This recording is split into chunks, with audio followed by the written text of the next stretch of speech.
अस्सलामुअलैकुम, welcome back to my channel Sonia's fashion. आप सब लोग कैसे हैं? मैं भी ठीक हूँ, अल्लाह का शुक्र है, अल्हम्दुलिल्लाह।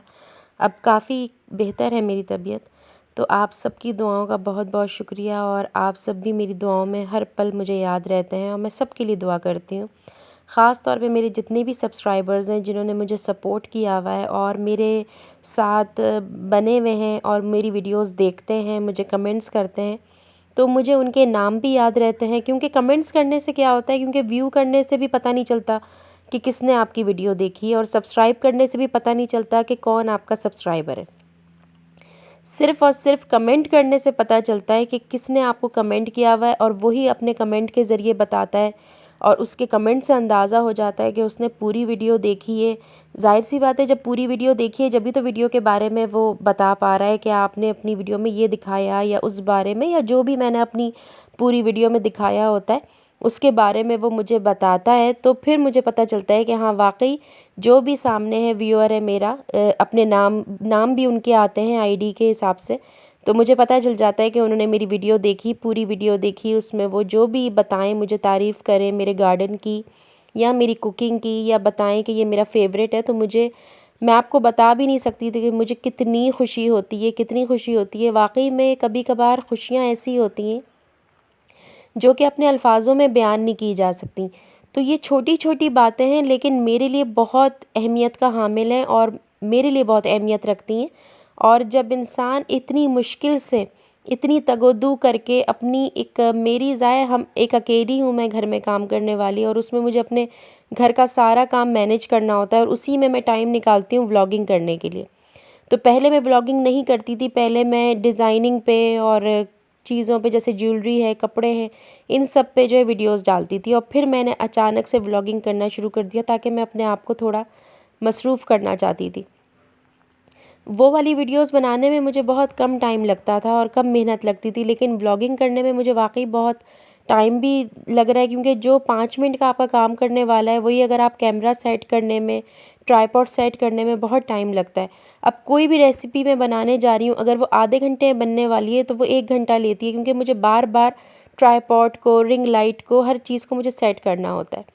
तो बहुत शुक्रिया आप सबकी एप्रिसिएशन का, आप सबकी जो जो भी मुझे कमेंट करते हैं उन सब का तो ख़ास तौर पे मैं बेइंतहा शुक्रगुज़ार हूँ। और ये जो पौधे हैं ना, ये इंजीर के हैं, और यहाँ पे मैं आपको इंजीर दिखा रही हूँ। ये इंजीर है और ये कच्ची हैं अभी, और अभी ये जब पकेंगी ना तो फिर मैं आपको दिखाऊंगी। वैसे मैं इस पे एक वीडियो ऑलरेडी बना चुकी हूँ, तो अगर आप देखना चाहें तो माय फिग ट्री जो है ना, सर्च करिएगा मेरे ही चैनल पे, तो आपको मिल जाएगी। और ये जो है, ये नींबू का है, और ये इतना ज़्यादा नहीं चल रहा है। और यहाँ पे एक अमरूद का पेड़ था, वो भी मेरी वीडियोस में है, लेकिन वो भी ख़त्म हो गया। अभी एक और अमरूद है, और मैं यहाँ पे ना इंतज़ार कर रही हूँ कि हिबिस्कस के फूल वगैरह निकलेंगे ना, तो फिर मैं इसका तेल बनाती हूँ, बहुत अच्छा रहता है। उसकी वीडियोस भी मैं ऑलरेडी डाल चुकी हूँ अपने चैनल पे। ये पिछले साल की सारी वीडियोस मैं ऑलरेडी सारी शेयर कर चुकी हूँ, जो मैंने तेल बनाती हूँ, जो मैं शैम्पू बनाती हूँ, जो भी ऑर्गेनिक चीज़ें बनाती हूँ, या मैं रेमेडीज़ वगैरह, मैं ज़्यादातर जो है ना पिछले साल ये सब कुछ अपनी जो भी मेरी चीज़ें थी, जो सीक्रेट्स ऑफ माय लाइफ थे कि मैं क्या क्या चीज़ें बनाती हूँ, वो सब मैं ऑलरेडी शेयर कर चुकी हूँ। जहाँ तक रेसिपीज़ की बात है ना, तो काफ़ी हद तक रेसिपीज़ जो, मतलब एक होता है ना कि आपके घर की जो है वो कुछ ख़ास ही चीज़ें होती हैं जो सिर्फ़ हमारे ही घर में, जैसे हम जिस तरीके से बनाते हैं, तो वो 2-4 चीज़ें होती हैं या 10-12 चीज़ें होती हैं, हम वही रिपीट कर कर के ना अपने घर में पका रहे होते हैं। होता होगा, उमूमन सबके घरों में ऐसा होता है कि एक तो ये कुकिंग होती है कि भाई यहाँ से ट्राई कर लिया, या यूट्यूब से डिशेस देख के ट्राई कर ली। एक होता है आपके घर की कुछ डिशेस होती हैं, आप वही रिपीट करते रहते हैं, क्योंकि वो आपको बेइंतहा पसंद होती हैं, आपके घर वालों को पसंद होती हैं।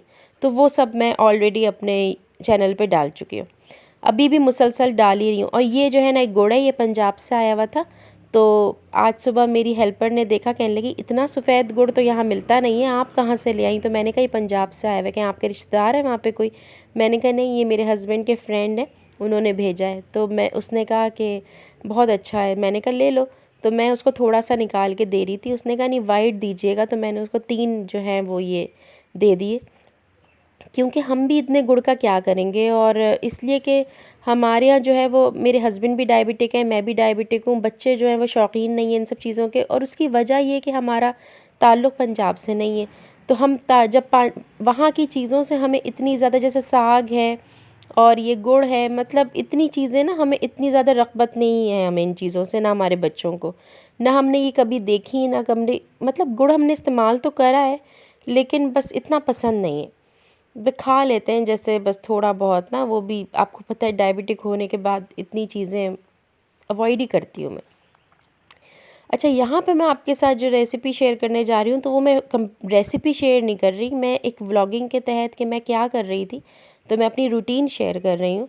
तो और दूसरी बात ये कि मैं अपने स्टाइल में बना रही हूँ, मतलब अपनी कंफर्ट को देखते हुए बना रही हूँ कि मैं क्या मतलब किस तरीके से होता है ना, इंसान अपनी रेसिपीज़ में थोड़ा सा चेंज कर लेता है, थोड़ा रद्दो-बदल कर लेता है। किसी में कोई चीज़ नहीं भी डालनी होती तब भी डाल देते हैं, और कभी कोई चीज़ कम होती है तो भी नहीं होता। तो इसलिए इसको इतना सीरियसली मत लीजिएगा कि ये पूरी कंप्लीट रेसिपी है। ये जो शान का कढ़ाई का पैकेट होता है ना, उससे मैं कढ़ाई बना रही थी, लेकिन जो उस पे इंस्ट्रक्शंस फ़ॉलो की हुई है ना, उस इंस्ट्रक्शंस पे फ़ॉलो करके मैं नहीं बना रही थी, मैं ये अपने स्टाइल में बना रही थी। तो सबसे पहले जो है ना वो, और मैं डिफरेंट तरीके से बनाती हूँ, कभी किसी तरीके से बनाती हूँ, कभी किसी तरीके से बनाती हूँ, मतलब एक ही कढ़ाई जो है ना, जैसे चिकन कढ़ाई बना रही हूँ तो मैं हर दफ़ा मुख्तलिफ़ तरीके से बनाती हूँ। मैं कभी भी ना, मतलब इन उसमें ना थोड़ी बहुत चेंजेस लाती रहती हूँ। उससे क्या होता है ना, थोड़ा टेस्ट भी चेंज हो जाता है, तरीका चेंज करो तो टेस्ट चेंज हो जाता है, फिर बच्चों को भी थोड़ा डिफरेंट लगता है। तो अभी जो मैंने इसमें चेंज लाई थी ना, वो मैं ये लाई थी कि मैंने इसमें पिसी हुई थोड़ी सी प्याज शामिल की थी। मुझे मालूम है कढ़ाई में प्याज नहीं डलती है, यहाँ पे लोग उमूमन यही सवाल उठाएंगे, कढ़ाई में प्याज नहीं डलती। तो अगर आप ये सोचें तो फिर आप यही समझें कि मैं कढ़ाई नहीं बना रही, मैं सिर्फ चिकन बना रही हूँ, ठीक है, कढ़ाई के मसाले से। तो क्रिटिसाइज़ करने वाले लोग तो फिर कोई बात छोड़ते ही नहीं है ना। और यहाँ पे मैं बोनलेस इस्तेमाल कर रही हूँ। कढ़ाई की तो एक अलग ही कट वाली मुर्गी मिलती है, कढ़ाई कट जिसे कहते हैं, लेकिन हमारा तो ज़रा सब कुछ ही अलग ही निराला है।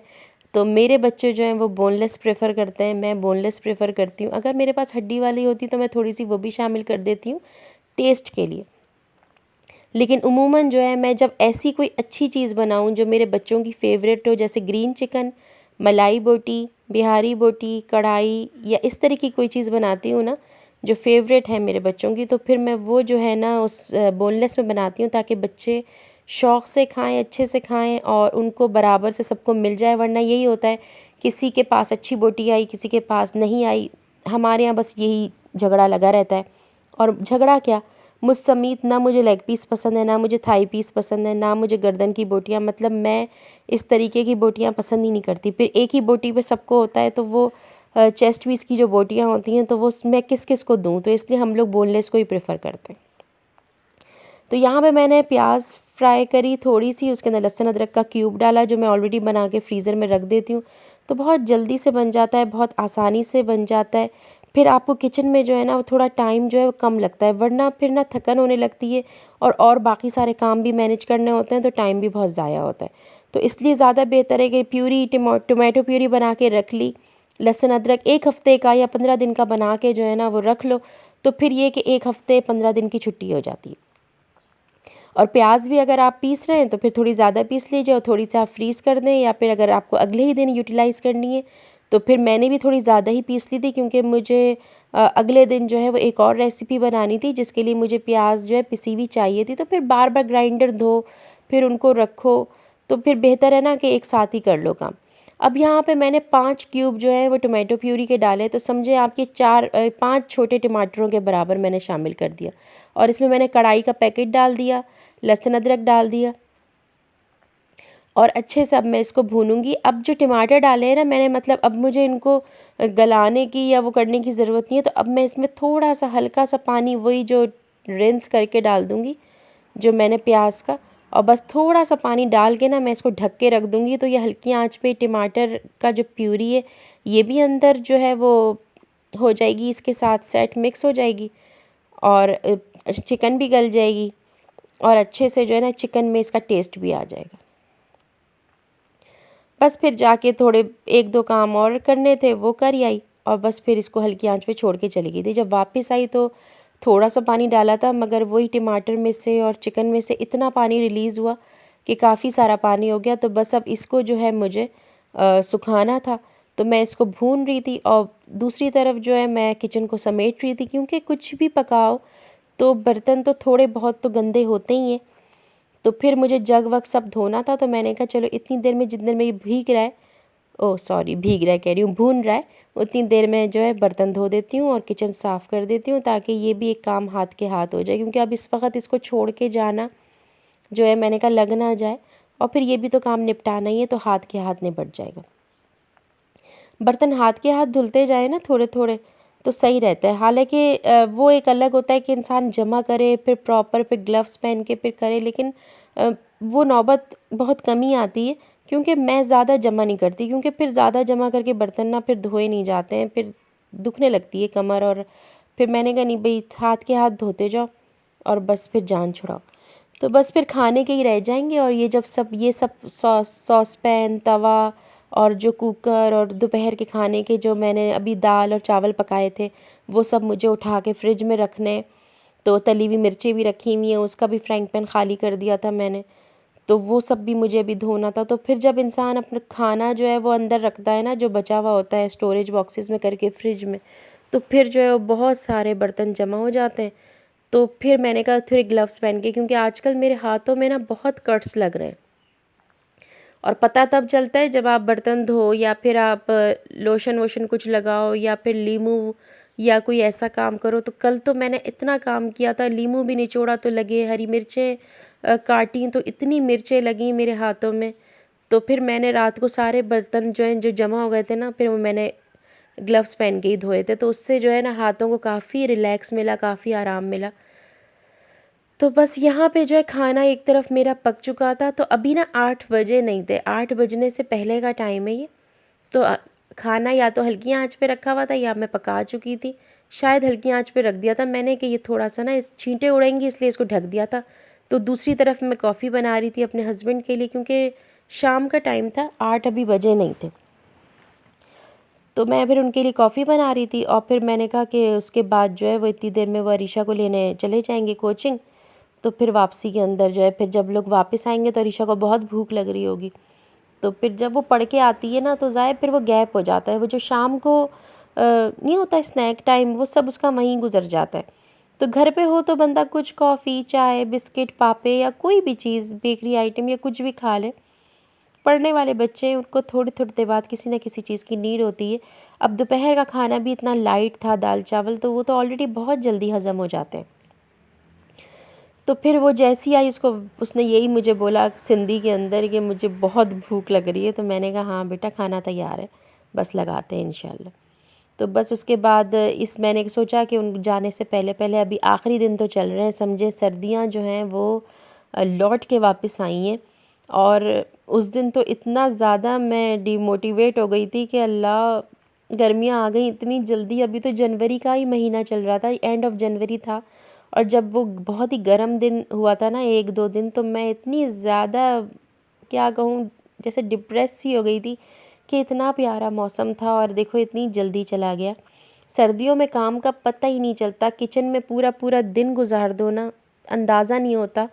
थकन होती है वो अपनी जगह, लेकिन फिर आराम करो, फिर उठ गए काम को। मतलब मुझे बहुत प्यारा लगता है ये वेदर, और मुझसे अंदर से ना एनर्जी सी आ जाती है मेरे अंदर, कि बस सारे काम करने मुझे अच्छे लगते हैं।